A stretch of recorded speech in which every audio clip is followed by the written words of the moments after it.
Good morning, you are watching A News. I'm Katie Wilson. Here are the top stories.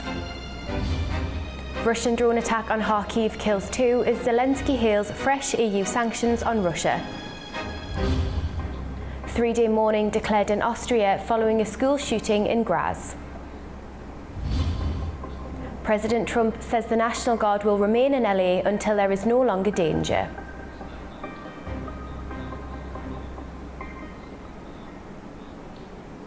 Ukraine's second-largest city, Kharkiv, has suffered another attack. A Russian drone assault overnight has left at least 2 people dead and dozens more injured, including children. The strike comes as the European Union unveils a new package of sanctions against Russia, which has been welcomed by President Zelensky, who is calling for even tougher measures. Kharkiv, just 30 kilometers from the Russian border, is once again reeling from destruction. A deadly Russian drone assault on Ukraine's second-largest city has left at least 2 people dead and dozens injured, 8 of them children. Kharkiv mayor says that the overnight attack lasted just 9 minutes, but in that short span, 17 drones rained destruction across the city. Fires engulfed 15 apartments in a 5-story residential block in the Slobidsky district. Regional Governor Ole Sinihubov says the large-scale attack also struck a trolleybus depot, several vehicles, playgrounds and local businesses. The strike came as the European Union unveiled its latest package of sanctions on Russia. Ukrainian President Volodymyr Zelensky welcomed the move, calling it a vital step, but urged the West to go further. It would force them to seek peace, because no other argument works. I know some partners are discussing compromise figures, but enough compromises with Russia. Every compromise delays peace. We are asking for a real reduction in the price of Russian oil. That is how we truly bring the war closer to an end. And I especially thank those in the United States who are betting on strength, including the strength of diplomacy through sanctions. This latest assault in Kharkiv follows one of the most intense weeks of Russian bombardments since the war began. Just days earlier, 4 people were killed and 40 injured in a series of attacks on the same city. Russia has not commented on the strike. NATO troops from 4 allied nations have carried out a large-scale live-fire exercise in southern Bulgaria. The drill tested how forces from the US, Italy, Romania and Bulgaria can operate together on the battlefield. Troops from Bulgaria, the US, Italy and Romania joined forces for a live fire exercise in the village of Korin as part of the Balkan Sentinel 25 NATO drills. The training aimed to boost combat coordination by making sure all nations can communicate and act as one. Admiral Emil Eftimov, Bulgaria's Chief of Defence, explained the core goal of the drill. The essence of this demonstration, of this effort, is that when these 4 nations come together, when the planning officers open their laptops, they will have the same or compatible software products that allow them to plan, organise and conduct combat operations. From tanks and armoured vehicles to drones and sniper rifles, the 2-day event tested readiness and response. Bulgarian commanders monitored every move, while US, Romanian and Italian troops worked side by side in simulated battlefield conditions. Admiral Eftimov praised the effort, saying it was tough but successful, and congratulated all the ground forces for their performance. The Austrian city of Graz is in mourning after a suspected gunman killed 10 people in a secondary school shooting on Tuesday. Police believe the 21-year-old suspect took his own life in the school bathroom. A city in mourning. Graz Hauptplatz has become a sea of silence, lit only by candlelight. Residents gathered here after Austria's deadliest school shooting, where a former pupil opened fire, killing 10 people before turning the gun on himself. When you hear about it, you have so much sympathy for the people. Maybe you could have known someone, you know, people in your circle who knew people, and this is an example of solidarity and you grieve together, and together it is easier to cope. As candles burned and prayers were said, the cathedral held a silence that echoed across a country still coming to terms with the shock of it all. Wir tragen gemeinsam das Unerträgliche. We bear the unbearable together, says the bishop. Elsewhere in Graz, hundreds queued to give blood, desperate to help in any way. I'm here because I wanted to do something. I felt helpless with the news, and I decided to come to at least give something from what I can give to the situation. We all can't believe it, and it feels like a nightmare. We are shocked. The whole city is shocked. The suspect, a 21-year-old, had once been a student at the school. Authorities say he acted alone, his motive still unclear. A period of national mourning begins today for 3 days. For now, people gather, not for answers, but to be together in the silence left behind. Germany's domestic spy agency has issued a stark warning. The country's largest opposition party, Alternative for Germany, is now home to a rapidly growing number of right-wing extremists. The agency's latest report links the party's rise with a broader surge in far-right crimes. According to the annual report, the number of extremists within the AfD jumped 77% last year, reaching 20,000. The increase coincided with a rise in party membership and a marked shift further to the right. Last month, the agency officially designated the entire party as extremist based on a 1,100-page report. That move allows tighter surveillance, though the AfD is legally contesting it. The report also accuses AfD leaders of repeatedly using xenophobic and anti-Muslim rhetoric. Migrants from predominantly Islamic countries were often portrayed as culturally incompatible and prone to criminal behavior. It further highlights comments made during state election campaigns in eastern Germany, where some AfD figures, including Thuringia leader Björn Höcke, openly questioned the democratic order. The agency recorded a 47.4% spike in right-wing extremist crimes last year. That includes 6 attempted murders and 23 arson cases, both up significantly from 2023. Police and military forces are scaling up their presence as a curfew kicks in for Los Angeles amid nationwide protests over the US government's immigration crackdown. President Trump defends the move as necessary to protect national security and enforce the law, despite growing backlash from state leaders and immigrant rights groups. Tensions escalated in Los Angeles on Tuesday as California Highway Patrol officers arrested 67 anti-immigration and customs enforcement protesters who had entered the US 101 freeway, prompting officials to declare a public safety threat. The arrests came after demonstrators refused orders to disperse, with officers detaining individuals and loading them into patrol vehicles.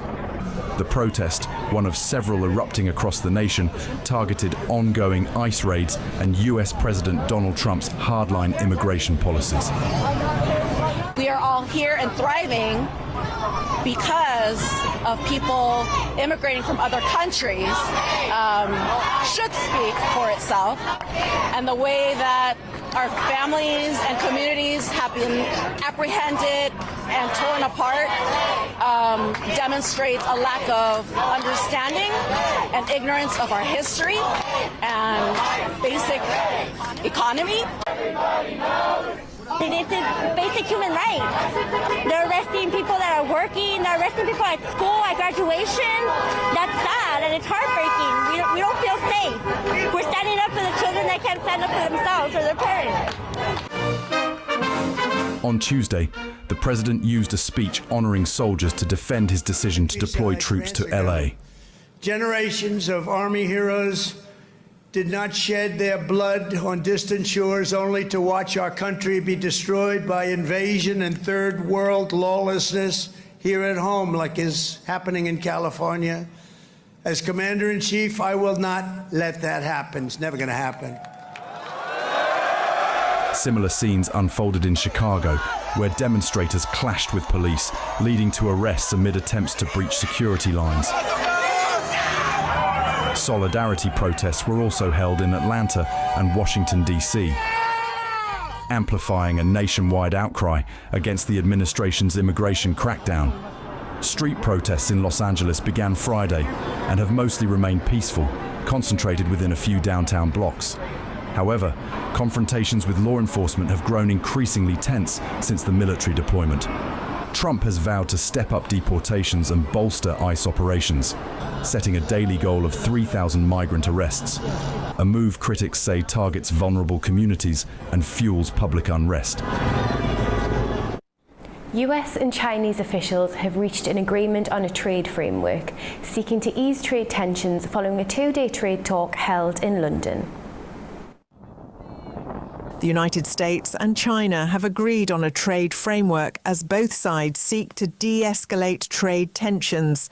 Top officials from Washington and Beijing held talks in London for 2 days in which China's exports of rare earth minerals were high on the agenda.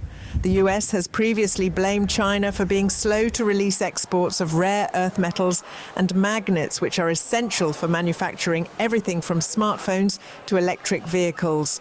Officials say the agreed framework should resolve restrictions on rare earth minerals and magnets. I think both sides had extra impetus in order to get things done because we both have our presidents behind us, pushing us to make sure we take care of our respective sides. The latest round of talks followed a long-anticipated phone call last week between US President Donald Trump and Chinese leader Xi Jinping. Both sides engaged in an economic standoff after Trump announced sweeping tariffs on imports from a number of countries earlier this year, with China being the hardest hit. The Asian country responded with retaliatory levies. The US and Chinese officials will now take the proposal from the London talks back to their leaders for approval before it can be implemented.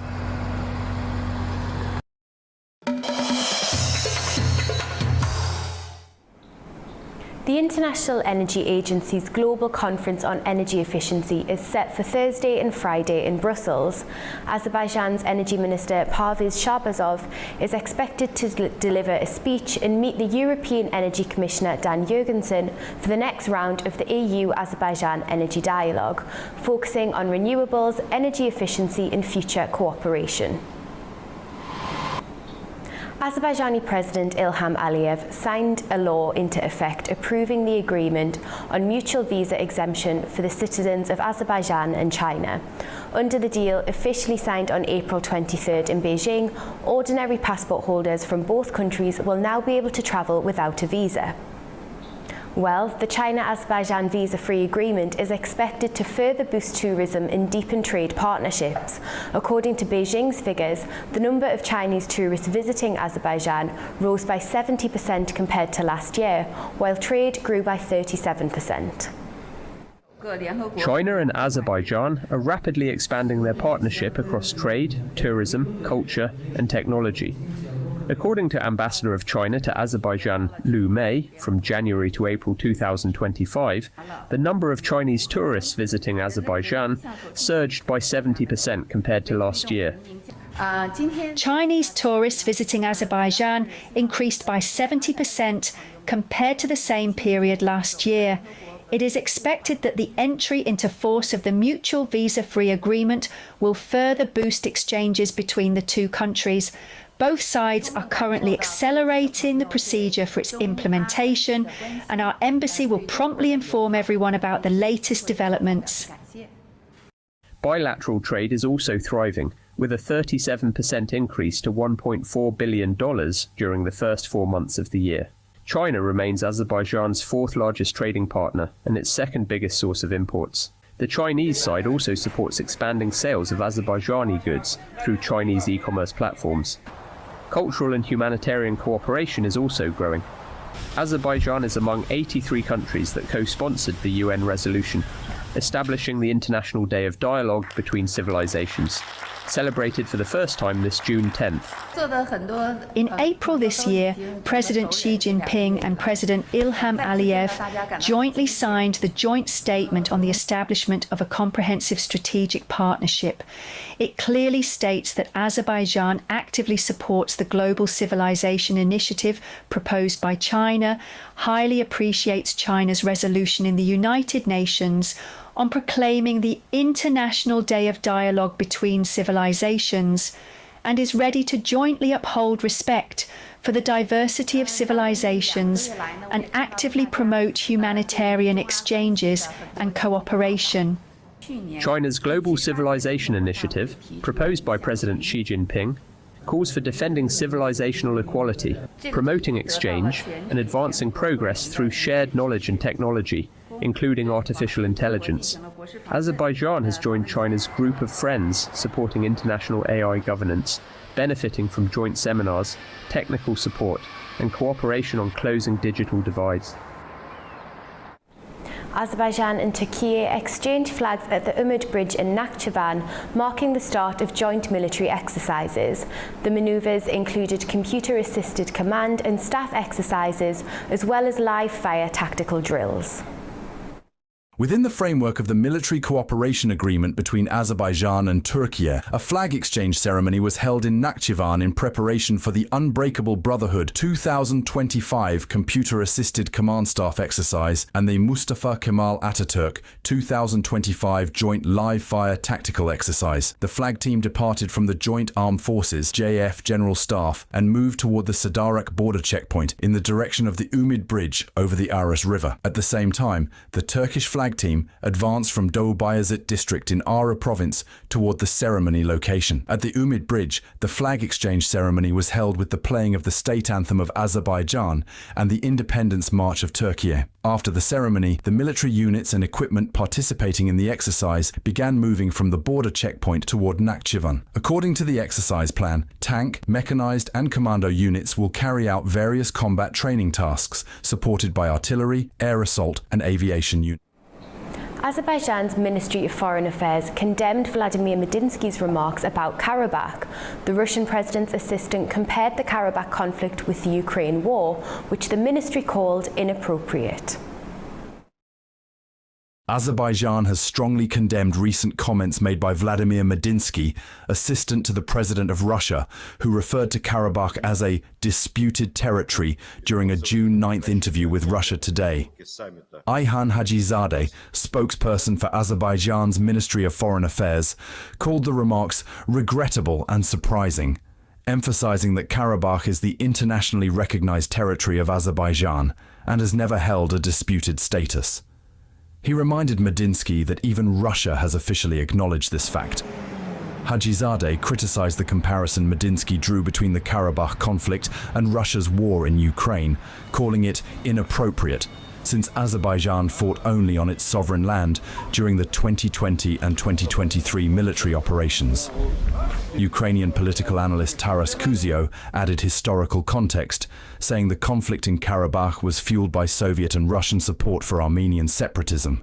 He noted that Russia has consistently backed proxy conflicts, from Moldova and Georgia to Ukraine, to retain influence over post-Soviet states. Kuzio concluded that both the Karabakh and Ukraine conflicts reflect a broader Russian strategy of undermining newly independent nations, whether under Yeltsin or Putin. Georgia is tightening rules for foreigners staying in the country under new legislation currently in Parliament. The changes include higher fines, up to 10 times more for visa violations, and simplified expulsion procedures for illegal stays.